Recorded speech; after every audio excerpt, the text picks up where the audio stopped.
Hello, everyone. I'm Jeff Sengpiel, the Post Doctor. You may be wondering what the Post Doctor is, and the Post Doctor is a consultancy to help you figure out best workflows, infrastructure, facilities for broadcast, live, and post production.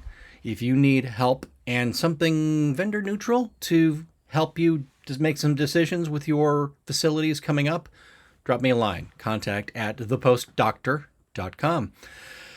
So let's get started.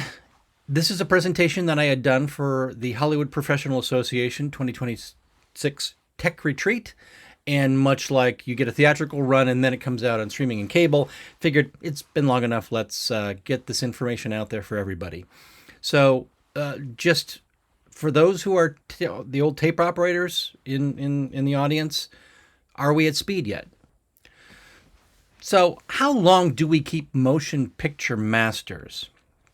So the oldest known images that exist out there are the Roundhay Garden scene from 1888. They have been transferred from their original medium due to the physical degradation, but they still exist today. So we get to television in black and white. The Edsel Showmaster from 1957 was found on the desk of a CBS videotape engineer that was about to retire recently. And he had just kept it because he wanted to remember the first videotape that had been made at CBS Television City. No other videotape is that old, and the videotape had never been used. It was just done as a backup on this test machine that they had. So when we get to color television, we're looking at the Kraft Music Hall starring Milton Berle from the following year in 1958. So who does not remember this? This is the Gale Farmhouse. It's in black and white.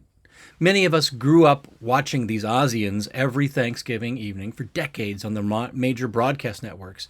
And if you pop Wizard of Oz Remastered into Google, you're going to find the 1989 return to sepia for the 50th anniversary.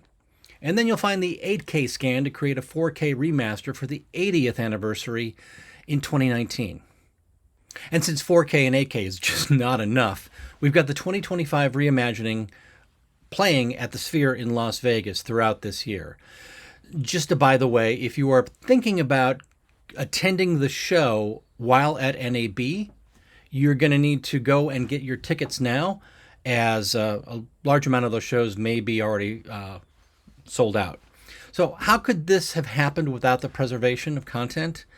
It just simply couldn't. Tickets for the show at the Sphere range into the mid $600 space.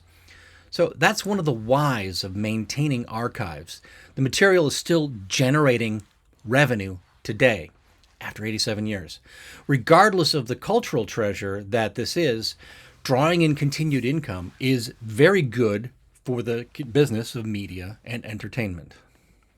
It's amazing what can happen when archive and quality are also baked in from the very beginning. There was no splaining to do when the best capture to archive method was used on I Love Lucy.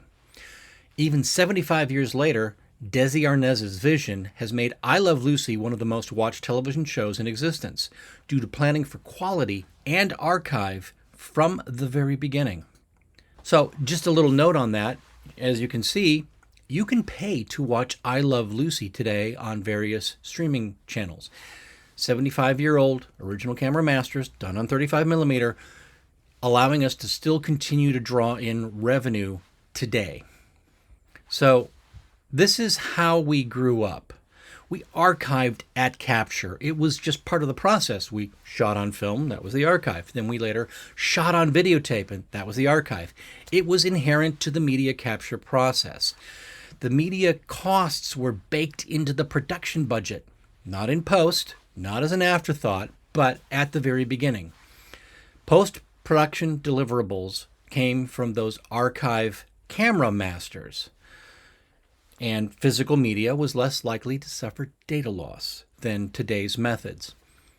And then with film and videotape, duplicate masters were very easy to create. So now we've gotten to the digital revolution. We all use camera cards, and they happen to be ephemeral. We want to get them cleared and back to set as quickly as possible. Even if we're recording direct to hard drive or HDD RAID, The media handling and the duplication, they're all done as post-production processes.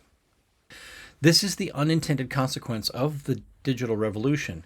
We dump the card with the checksum, push it to the RAID, hopefully, or disk, and then archive is a hopeful post-production process that no one at that point in time is concerned about. So I know that there's many folks out there who may have accidentally at least deleted half a day of shoot media. There's many more who have lost media due to hardware failure that then needed to be reshot. I myself have had to go in and been asked to retrieve entire shows worth of media that was on that single hard drive array that had lost its mind. And how many folks out there have purposefully deleted original material because you simply needed more space? Or someone told you to delete them.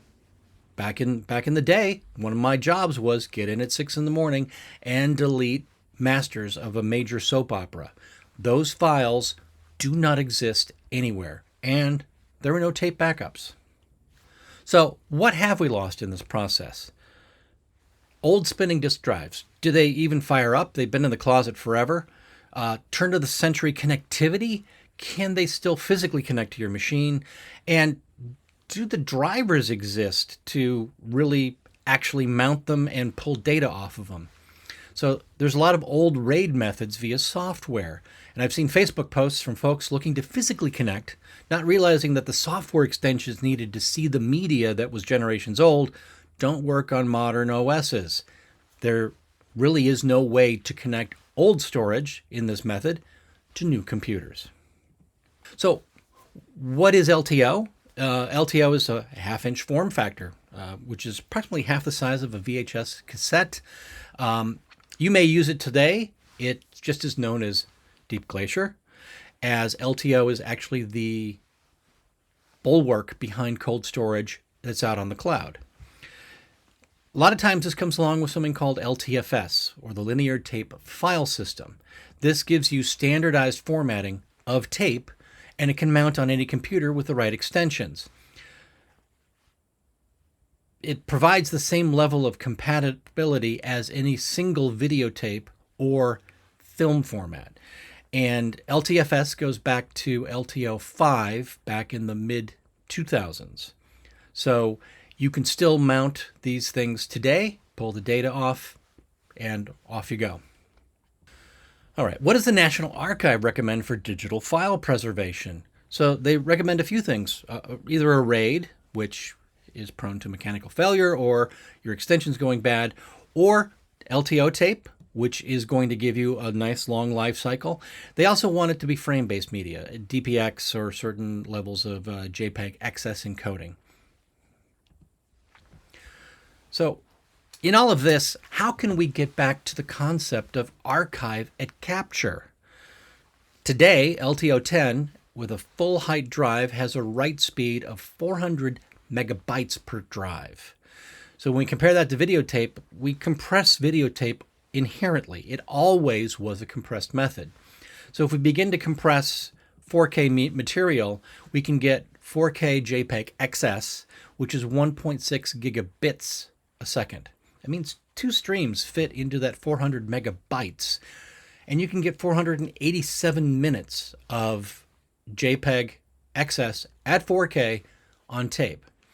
And if you're looking at HD, 14 DNX 220 streams will also fit into 400 megabytes a second. That's a large amount of media being written at once. So if you look at the concepts that are out there around LTO, there's 2 different ideas. One is you simply show everything as an S3 bucket. And you have the ability in the back to stack a number of drives behind that bucket. So you're writing to multiple tapes at the same time. That gives you an interesting multiplier in terms of the amount of media that can be written at once to your library. If you combine that with a simple NVMe cache, that's going to give you a very interesting workflow where it's going quickly into storage and then quickly back out to tape. And all of these can use a lot of the standard S3 interface tools that a lot of modern tooling sets are used to dealing with. Capturing to S3 is not a bad concept. It's something that a lot of people have brought on as something they need to do. And when you have S3 that is actually backed up by tape, you see the ease of being able to do this. This gives you that concept of tape as a RAID, a redundant array of independent drives. And the more drives you have, the more speed you can get. There's also another concept out there called RAIL, which is redundant array of independent libraries. That's where you're writing to multiple libraries at the same time. That gives you speed, security, and that redundant library elsewhere. Then there's also the concept of being able to put everything in as erasure coding, where you're writing to multiple drives at the same time, but you're writing chunks to that extra drive at the back. It's like the old-fashioned RAID concepts that we grew up with.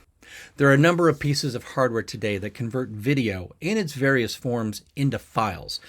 Capture cards, external boxes, software inside of servers, and nonlinear editors. We solved serial video capture decades ago. We've also figured out how to transmogrify some streams into files today. There are many methods to record an NDI stream. So what we are looking for is the ability to get these streaming formats directly into files on tape. Out there, SMPTE 2110, each 1080p stream is about 3 gigabits a second. On NDI, each 1080p stream is about 150 megabits a second.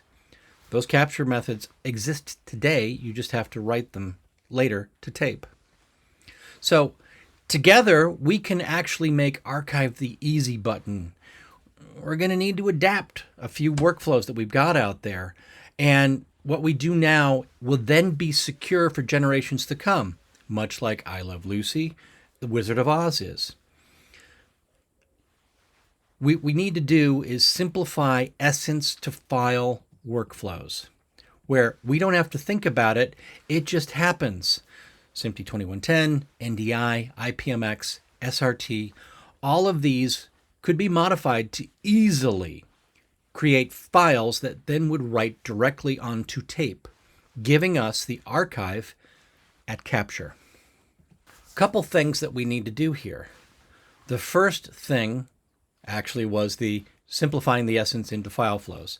The next thing is we need to begin to budget for long-term retention up front again. The archive costs were baked into production previously. We are now not even thinking about them, or they're just a small line item in post, but they're not necessarily funded, meaning there's no labor to actually get the work done because we haven't decided to keep anyone aboard for that. This leaves large quantities of boxes of tapes and carts and all drives and all sorts of things left in vaults all over the world. We don't need to do that. We can record directly and be able to monetize that rapidly later. So what I call for is making Archive the Easy button again. Let's do this so that our archives will be upfront and then everything in production ends up self-assembling into the same archive. We will have the ability to reconstruct anything later on down the line. And that also gives us the ability to remonetize anything down the line. One of the things that's going to be important as we move into this world where chips and hard drives and servers are a lot more expensive is the ability to go back and take content that we already own and we already own the IP to and remonetize that. Getting into archaeological expeditions into our media and being able to have those things happen means that we need to have an archive up front. So let's do that for the future, and then we can look at how do we homogenize our existing media and files and tapes into a method that we then can explore and begin to turn into net new income for the industry. We're in a bit of a challenge right now. This just seems like a smart way to go. So again, I'm the Post Doctor. I can be reached at contact@thepostdoctor.com. Please drop me a line if you need to explore what your next workflow needs to be.